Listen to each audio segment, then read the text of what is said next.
This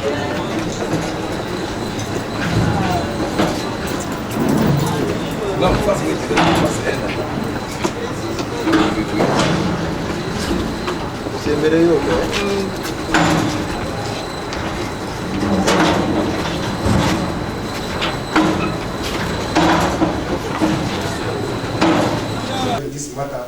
would be back in court, because including the whole part of the court membership and some technical staff. Once the court expires, we expect a new entrance. And we didn't know that the investigator had been deployed out of the country. So it is reasonable. I will be back before 26th.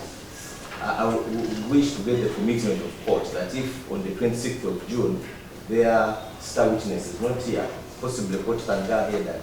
hear our application and make a decision on the same. Because there's a likelihood that we'll come back here 26th and we are told that he's coming back in a week's time. We are waiting for a person out of the country to support an applicant. Secondly, and lastly, all of these applicants have been in detention for almost 16 months now.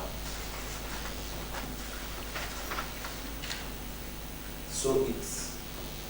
unfair to keep them in further detention, not even getting the application back or decided on the premises of someone who is out of the country, whom we don't even know whether he's going to come back. By 26, whether he's here or not there, you reply. You cannot only rely on one person to reply to bill application. There are many other people may be involved in the arrest or whatsoever.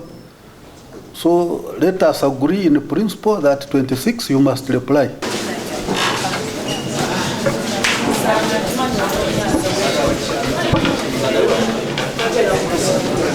Okusaba okukongerweyo kyetulabye nti si kya buvunaanyizibwa era kityoboola eddembe ly'abano okuggyako n'okumenya amateeka kubanga oli okuggyako looya okwogera obwogezi nti oli tali mu ggwanga talina kyalese kiraga mu mannya g'omuntu oyo tayogedde wajali tayogedde ddi lwakomawo era ne tugamba nti senga kibeerawo n'olwo 26 tukomawo omwezi guno ngera bagamba emboozi ezimu era ensonga zaffe tutaddeyo mu kkooti ne tulaba nti kuno kwongera kulinnyirira ddembe ly'abantu bano abamaze omwaka gumu n'emyezi ng'etaano nga bali mu nkomyo naye n'okusaba okweyimirira ate nga kino kyatteeka ssemateeka agamba buli muntu yenna ateekeddwa alina eddembe okusaba okweyimirira nakyo kiganye wakati okuva bafuna ebipapula ebyo kuva January tebaanukulanga baali mu kkooti wetwasemba okuwulira tebaanukulanga so kkooti ebawaddeyo omukisa gumu nebalagira nti 26 omwezi guno njagala mutunulire abazadde b'abaana abantu bakyala baabwe abantu abafuna empola abamu batunze ebintu byabwe byonna byonna nga bagezaako abantu bali mu makomera baleka abaana baleka ki so bizibu bingi nnyo bye bayitamu era ffe tukivumirira twebaza bannamateeka baffe okulaba nga balemeddeko n'okulwana naye Jeno Museveni alina okuleka omwana mwaka mulamba omuwabi wa gavumenti ye yabulirawa obujulizi babunoonyereza bo bwabulirawa batta muntu kyoyo kutava kulaba bamuvunaana bannanga njino obusunguko obubaso President Museveni beera omusajja omuzadde bano bazzukulu bo bolemeza mu kkomera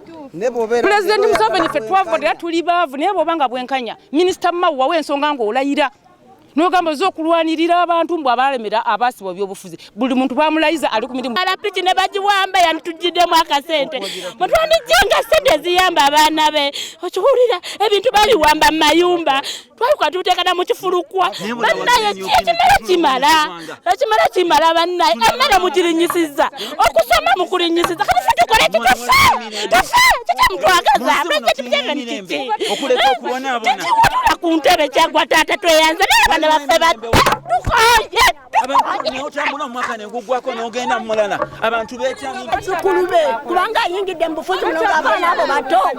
ate kati ababonyaabonya lwaki ababonyaabonya abakuba amayinja ku mutwe lwaki akuba bazzukulu b'amayinja oba baana be betubonaabona naye batujja mu kkooti bunakundayo kati abaana bafe abazzukulu tebasoma abazzukulu baffe tebasoma babala kitaabu abantu abajjanja bawuuna ali mu kkooti lwaki tubeera mu kkooti buli kakikuwona banaye bazza musango ki omuntu w'omuntu awaddembe wagira gwayagala okitegeera banaye abaana babate tebalina musango Museveni yonna gy'oli banaye ta abaana baffe banaye kisusse banaye tulina tukooye banaye tukooye tuwa abaana baffe yagala tumalira mu makomera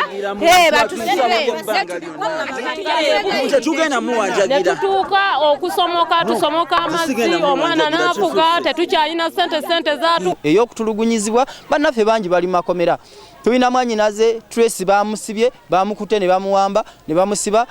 mutabani wa Museveni yatwitinze n'agamba nti bamulina alimbuya bali mu kumutulugunya nga n'ensonga yennyini teyagirambise lwaki batulugunya omuntu oyo n'olwekyo twagala okugamba Mwami Museveni ne gavumenti ye nti bano abantu si bamenyi b'amateeka.